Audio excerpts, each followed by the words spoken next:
Let's not stand on ceremony here. Greed, corruption. The world revolves around worldly desires due to society's capitalistic mindset. The great Carl Sagan once said, "One of the saddest lessons of history is this. If we've been bamboozled long enough, we tend to reject any evidence of the bamboozle. We're no longer interested in finding out the truth. The bamboozle has captured us. It's simply too painful to acknowledge, even to ourselves, that we've been taken. Once you give a charlatan power over you, you almost never get it back." Carl Sagan was illustrating that the bamboozle of materialistic ideals captures society with an intense hold. Once seized by these temptations, society can no longer escape. Academy Award-winning director Christopher Nolan dives into the matter in his movie The Dark Knight.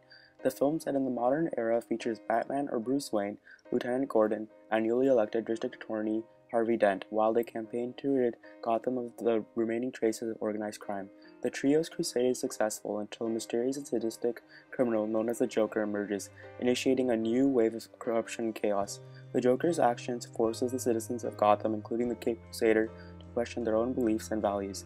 As the film progresses, the Joker is able to corrupt Harvey Dent. Harvey, or now Harvey Two-Face, goes on a murdering rampage, jeopardizing his and Batman's war against manipulation and crime. At the end of the film, Batman takes responsibility for Dent's actions in order to preserve Dent's image as Gotham's White Knight. Through the trials and tribulations of Gotham City, Christopher Nolan asserts that the manipulation of people leads to the destruction of society by the dishonesty and corruption which curtail it. However, as a hero rises to fight the immoralities, he provides humanity a hope for truth and justice. Nolan emphasizes throughout the film that the mental manipulation of people by authoritative figures leads to the corruption of traditional and moral beliefs. He illustrates his assertion through the example of Officer Ramirez. Jim needs you to pack up and put the kids in the car right away. But the unit's outside. Those cops can't be trusted. Jim needs you away from them as soon as possible. I'll call them off for 10 minutes, and you'll have to move fast. But where am I supposed to take them? 250 52nd Street. Leave as soon as the patrol car pulls out. Okay. She believe you. It's because she trusts you. Just like Rachel did. I didn't You know didn't know what they were... were gonna do? You're the second cop to say that to me. What exactly did you think they were gonna do? They got me early on. My mother's hospital bills. And... Don't! I'm sorry. Live to fight another day, officer. Christopher Nolan depicts through Officer Ramirez's deception that manipulation affects everyone in society, no matter what social class they partake in. The mob and the Joker are able to use materialistic ideals as bait to manipulate Ramirez and many others of Gotham.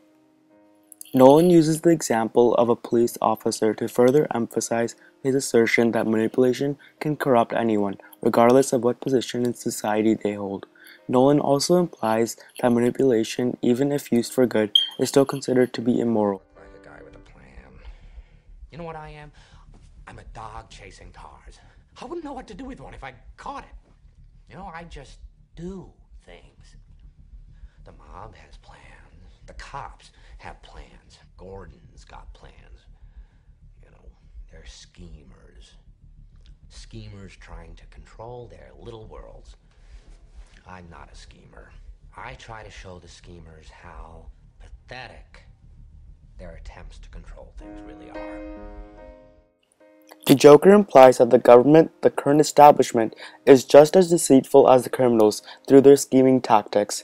Even though used for justice, manipulation is immoral and it leads to corrupt ideals. In today's society, people act according to their own benefit. Manipulation causes society to forge a false sense of self-righteousness in an attempt to preserve and attain happiness. During trying times, humanity has a tendency to develop a false morality and judgment.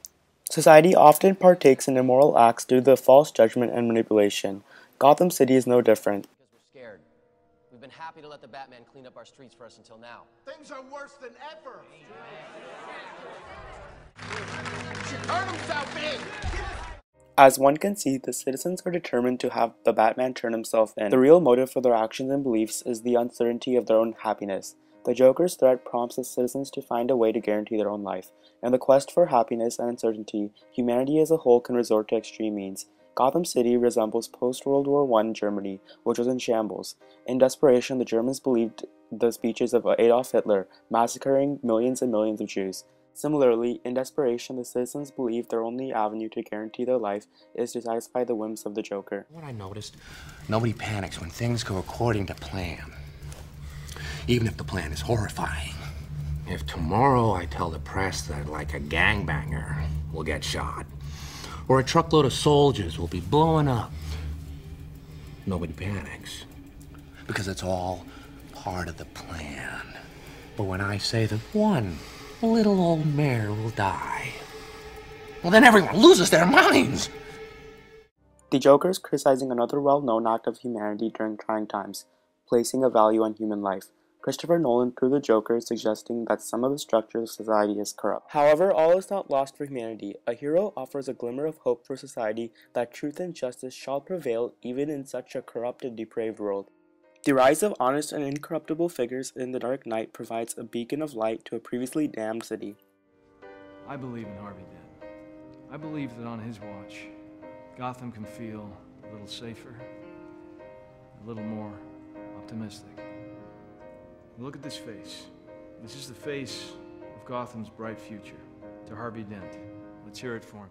Christopher Nolan uses Dent's bright face to portray that Dent is one of the few lights of morality in Gotham. Harvey's face is one of the symbols of truth and justice for Gotham City. Batman is another hero in Gotham society who inspires citizens to fight their immoralities. You the right. What's the difference between you and me? I'm not wearing hockey pants. The Bat Signal supports the fact that Batman is another source of the light, which is morality. However, heroes are not limited to just superheroes. Shouldn't the people know the hero who saved them? A hero can be anyone, even a man doing something as simple and reassuring as putting a coat around a young boy's shoulders to let him know the world hadn't ended. All in all, Christopher Nolan is stating that society can rise from the depths of their maladies of manipulation due to the presence of heroes. Heroes which inspire society to commit to good. The heroes that are within.